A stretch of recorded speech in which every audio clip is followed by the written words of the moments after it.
This is stupid. Let's have a better idea. How old is this one? 50s, you said? I think it's 50s.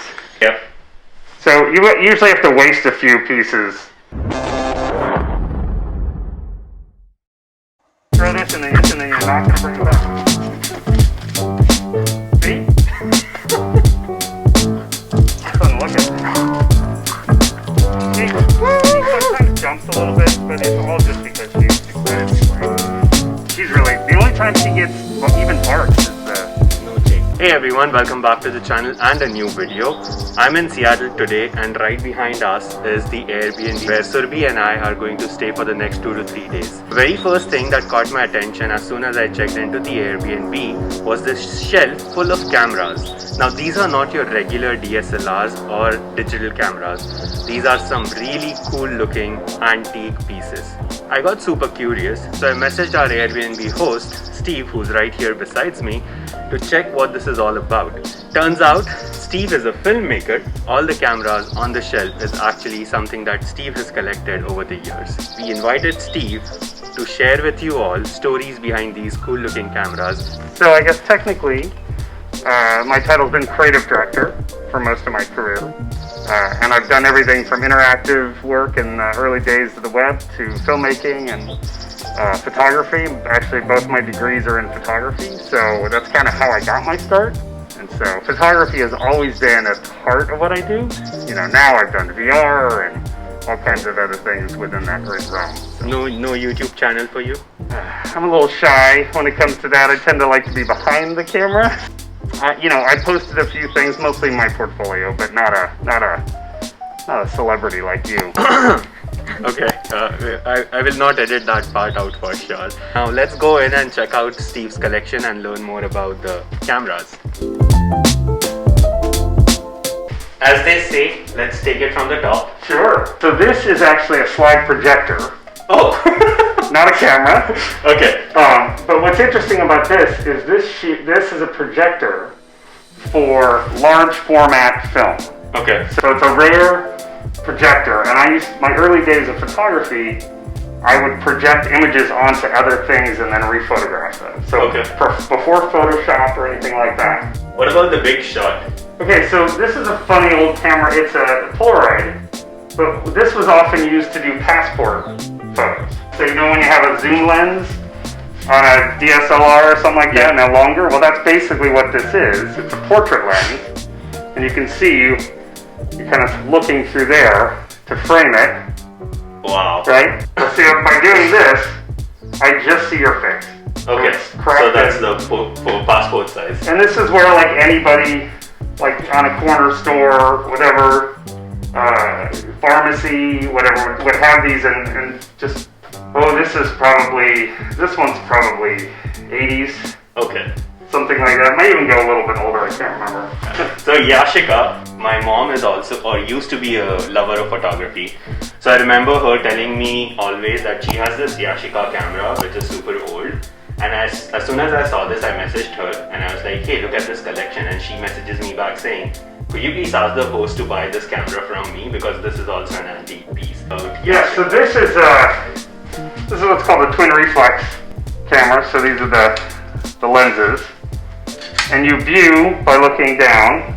So this is how you are taking a picture now? Yep, so if you take a look through there. Oh yes, I can see the kitchen. Yep, the thing that's interesting is that it's reversed. Oh. So like if I look through here, if you look through, check it out. Look through, like the door's on the wrong side. Yes, I can see like Surbhi, your left hand is actually the right hand on this one. So now in the end the picture doesn't come out that way, but because you're used to looking through a 35mm where hits the mirror, and then changes the image. Okay. As a photographer, you just get used to framing not so much for whether it's right, left, or whatever, it's just about composition, so it shapes and... How old is this one? This one's probably 60s.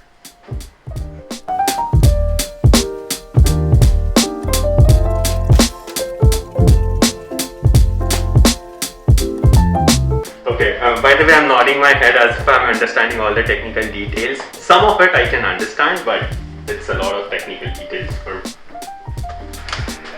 Look at this. As a designer and artist, I'm a lover of objects, so I just love the way they look. So Polaroid, their films were numbered based on the kind of camera that they get going. And I believe with new Polaroid and something called the Impossible Project, you can still get film photos. Okay. You see it says lighter and darker? Yep. So you usually have to waste a few pieces to figure out the exposure. So you would click multiple pictures. You click one and you're like, yep, it's too light, it's too dark, and then you adjust. So that's right. So none of these have exposure settings. So these Polaroids don't.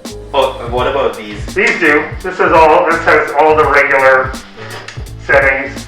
So you've got your f-stop. But it's not like auto exposure, autofocus, none of that exists. They don't have light meters in them now.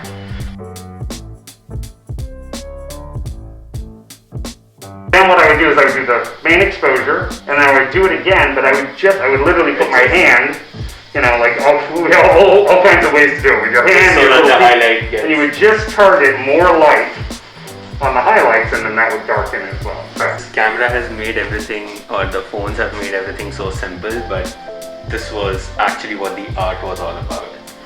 And I will just be a snob for 1 second and tell you, if I took a picture with this, basically any of the film cameras, if I took a photo with that, it would kick the image quality's ass, like in a heartbeat. Unless you've got super high end, like a $2,000 lens and a full frame DSLR, I literally grabbed a pawn shop 2 1/4 camera and take your picture, and it would be gorgeous in comparison. Even if you zoom in, anything, no pixels, nothing gets... Because it's not pixels, it's film grain. Yeah, so this is another land camera type style. The way lenses work is your millimeters of the lens are based on also the distance between the glass and the film. Yep. And so basically that sets... Okay, so this doesn't have anything inside it, it's just to maintain the distance, the focal length and stuff like that. Yep. It's totally just a light-proof area. So that's why obviously if this gets damaged, light's getting in and it's gone, messing up your film, right? Duoflex Kodak. Yep, so this is the same type of twin reflex. Oh, like the Yashica. Right, similar to that. Right, so same thing, you're flipped. So these are all the pieces that you have used? I have always tried to use them. A few of them were gifts. See the film goes in, so this is also 620. Okay, it says use Kodak 620 film. Does it have a date on this one? This is a funky looking one. It's got your bellows, and it closes up. So none of these close up, or these? No, they all do. They all do. Okay. Anything that has that will close up. But once it closes, you cannot click pictures. No, it's essentially like closing your, if you put a film cap on. Right? So this is the old classic Brownie. Is this a video camera? Or? No, this is a still camera. Same thing. Here's your viewfinder. So I can see you through here. Brownie Hawkeye camera. What? This was considered the cheapo, every family can have one. Curious to learn more about this one because this looks legit antique. This is probably 50s. So the thing that's interesting about this is you've got some settings, based here, as it say, hazy, shade, cloudy, so you're adjusting. This thing actually this is a filter on top of the lens itself. How old is this one? 50s you said? I think it's 50s. Essentially what you do is you wind the motor, and then unwind it. This would lock it. Yeah, I want to make sure it doesn't. What's happening right now? So now I'm filming. So it's it's not battery powered, it essentially has a crank that charges it, or basically it's almost like spring loaded. So it's builds the tension, and then this is how you film. Is that why whenever we watch these old videos, there's always this sound that was coming out of this camera? Exactly. Yeah, this one. It's iconic. Super 8, you got these cartridges and they're easy to pop in, but 8mm. So if you'll notice, this is 16mm. Okay. So the way you used to shoot 8mm film was 16mm film. You would shoot part of it, you shoot it, and you flip it over. So you would shoot some portion of it on You shoot the entire roll, Okay. and it only is exposing half. And Then then you flip it over and film again, and then when you get developed, they cut it in half. This is stupid. Let's have a better idea. I leave the smoking kid on here because he's the funniest one. Did you try this? I did. Early VR. This is stereo viewing. So the way these pictures were taken is it's a camera with two lenses. Essentially the idea that it's taking... You ever do this where you... Yeah. And see how it changes? That's all that this is. Perfect. This was so much fun. Too technical for me to understand. That's okay. Here, I'll give you one that's not so technical. This is a plastic point and shoot for kids, and it's really hard for them to break. Thank you so much for doing Sure. this again. It was really fun to learn about all the cool stuff that you have collected over the years. And for all the viewers, if you like this, please make sure you hit the like button. And if you're not subscribed to the channel yet, do subscribe to the channel.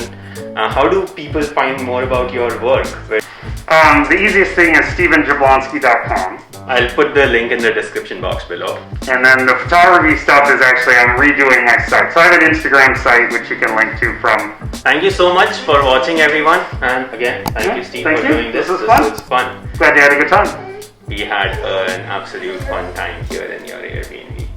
Thank you so much. Yeah, cheers. Bye.